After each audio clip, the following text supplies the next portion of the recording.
అమ్మ రుణము మనము తీర్చలేనిదండి. అమ్మ మన కోసం తన సంతోషాన్ని త్యాగం చేస్తుంది. మన ఆనందాన్ని తన ఆనందాన్ని వదులుకోవడానికి ఇష్టపడుతుంది. తన పిల్లల కోసం ఏమి చేయడానికైనా వెనకడదు. అమ్మ ఒక టీచర్. అమ్మ తప్పు చేస్తే శిక్షిస్తుంది. అలా చేయకూడదని మనల్ని మందలిస్తుంది.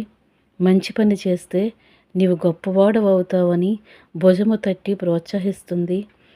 ఒక లాయర్ అవ్వాలన్నా, ఒక ఇంజనీర్ అవ్వాలన్నా, ఒక ఐపీఎస్ ఐఏఎస్ అవ్వాలంటే టీచర్ దగ్గరే మనం శిక్షణ తీసుకోవాలి. ఈ అన్నింటినీ కలిపిన టీచరే అమ్మ. అమ్మ రుణం తీర్చలేనిది.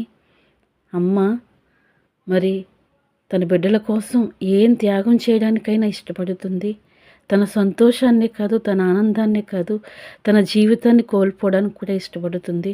ఎంతోమంది తల్లులు మరి తమ బిడ్డల కోసం భరించలేని కష్టాలను భరిస్తూ ఇంటిలోనే ఉండి ఎన్నో బాధలు పడుతున్నవారు ఎంతోమంది ఉన్నారు. ఇది కథ కాదండి, ఇది రియల్ స్టోరీ. నిజంగా అమ్మ రుణం తీర్చలేనిదండి.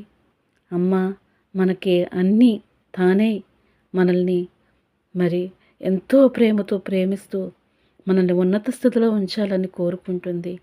అమ్మ రుణము ఎన్నటికీ తీరదండి.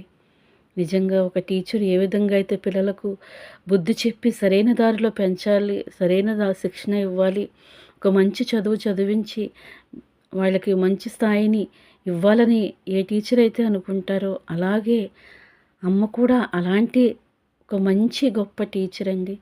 మొట్టమొదటి మరి యూనివర్సిటీ అంటూ ఏదైనా ఉందంటే పిల్లలకి అమ్మ ఒడే. అమ్మ పాలిస్తూ ఎన్నో విషయాలు నేర్పిస్తుంది.